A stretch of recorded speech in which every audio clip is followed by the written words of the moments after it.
We're looking at the single sample z-test. In each of these 10 scenarios, we'll be evaluating whether or not to reject the null hypothesis. Here's a scenario. Compare a sample mean to a known or hypothesized population mean. The population is normally distributed and sigma is known. Those are requirements for the z-test. This is going to be a two-tail hypothesis. Our null hypothesis is that the sample mean is equal to the population mean. The research hypothesis would be that the sample mean is not equal to the population mean.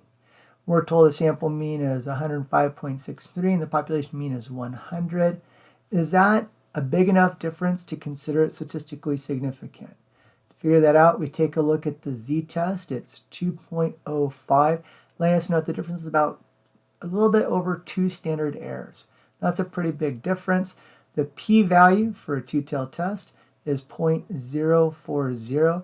That's less than or equal to our alpha level of 0.05. So we'll click on the card here. It says the results are statistically significant, therefore reject the null hypothesis and support the research hypothesis. Okay, for our second scenario, the null hypothesis states that the sample mean is larger than or equal to the population mean.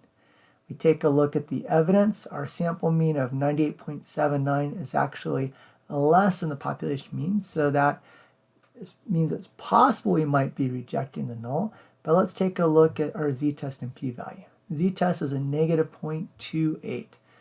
That means that the sample mean is about roughly a quarter of a standard error away from the population mean. That's pretty close. And if we look at the p-value for one-tailed, the p-value is 0.389. That's definitely above our alpha level of 0.05. So we're going to retain the null. We do that by clicking on the scenario card itself. Okay, our third scenario. Compare a sample mean to a known or hypothesized population mean. Again, population is normally distributed. Sigma is known. That's going to be the case for all 10 of these scenarios. Our null hypothesis says that the sample mean is larger than or equal to the population mean. The sample mean is actually less than the population mean when we're looking at the evidence. It's 92.73 compared to a population mean of 100. Is it a big enough difference to reject the null hypothesis? The z-test came out to be negative 1.7. And if you have memorized the z-critical cutoff values, then you know that we, in this case, will be able to reject the null hypothesis because it's beyond that negative 1.645 cutoff value. Our p-value is 0.045, which is less than or equal to our alpha level of 0.05. So we reject the null.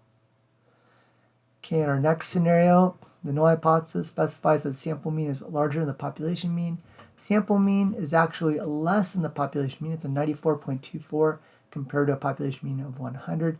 Z-test is negative 2.47, and the p-value for a one-tailed test is 0.007. So again, we reject the null hypothesis.